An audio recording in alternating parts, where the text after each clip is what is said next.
السلام علیکم، امید ہے آپ سب خیر و عافیت سے ہوں۔ تو آئیے آج کی آیتیں شروع کرتے ہیں۔ بسم اللہ الرحمن الرحیم، قل ما حرم زینۃ اللہ التی اخرج لعباده والطیبات من الرزق قل هی للذین آمنوا من الحیاۃ الدنیا خالصۃ یوم القیامہ کذالک نفصل الآیات لقوم یعلمون۔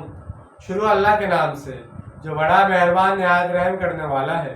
اے نبی صلی اللہ علیہ وسلم، ان سے کہیے کہ کس نے حرام کی ہے وہ زینت جو اللہ نے نکالی ہے اپنے بندوں کے لیے، اور کس نے حرام کی ہے پاکیزہ چیزیں کھانے کی۔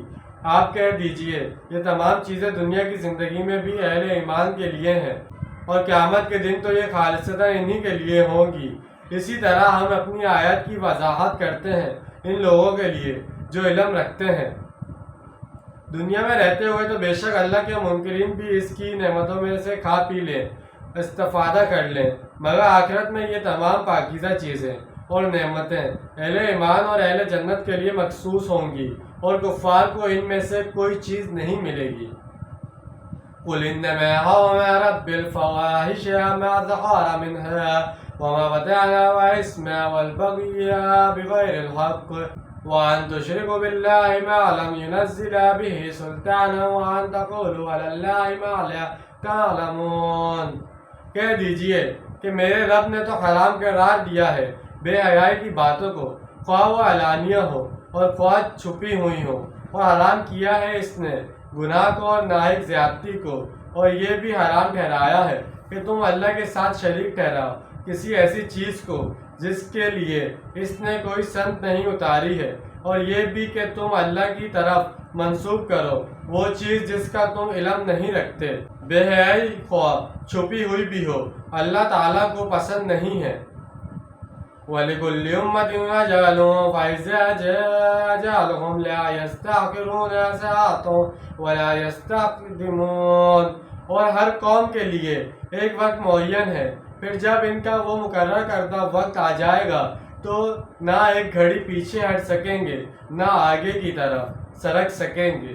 یعنی جب بھی کبھی کسی قوم کی طرف کوئی رسول آتا تو ایک مقرر مدت تک اس قوم کو مہلت میسر ہوتی کہ وہ اس مدت مہلت سے فائدہ اٹھاتے ہوئے اپنے رسول علیہ السلام کی دعوت پر لبیک کہیں اور صحیح راستے پر آ جائیں۔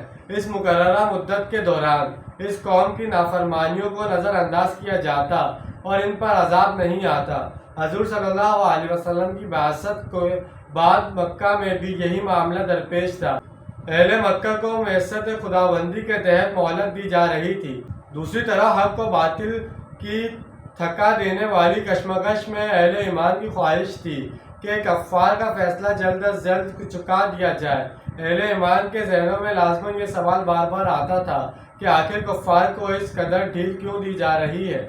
اس پس منظر میں اس فرمان کا مفہوم یہ ہے کہ اہل ایمان کا خیال اپنی جگہ درست صحیح، لیکن ہماری حکمت کا تقاضا کچھ اور ہے۔ ہم نے اپنے رسول صلی اللہ علیہ وسلم کو مبعوث فرمایا ہے تو ساتھ ہی اس قوم کے لیے مہلت کی ایک خاص مدت بھی مقرر کی ہے۔ اس مقررہ گھڑی سے پہلے ان پر عذاب نہیں آئے گا۔ ہاں، جب وہ گھڑی اوجل آ جائے گی تو پھر ہمارا فیصلہ مؤخر نہیں ہوگا۔ سورہ انعام کی آیت 70 میں اسی حوالے سے فرمایا گیا کہ اے نبی صلی اللہ علیہ وسلم، آپ کفار پر واضح کر دیں کہ اگر میرے اختیار میں وہ چیز ہوتی جس کی تم لوگ جلدی مچا رہے ہو تو میرے اور تمہارے درمیان یہ فیصلہ کب کا ہو چکا ہوتا۔ تو جیسے کہ آج ہم نے چند آیتوں کا ترجمہ اور تفصیل بیان کی ہے، امید ہے آپ کو سمجھ میں آئے گا، پسند آئے گا۔ ملتے ہیں اگلی ویڈیو پر، ڈھیر سارا خیال رکھیے گا، اپنا زیادہ دوسروں کا خیال رکھیے گا۔ جب تک کے لیے اللہ حافظ، فی امان اللہ۔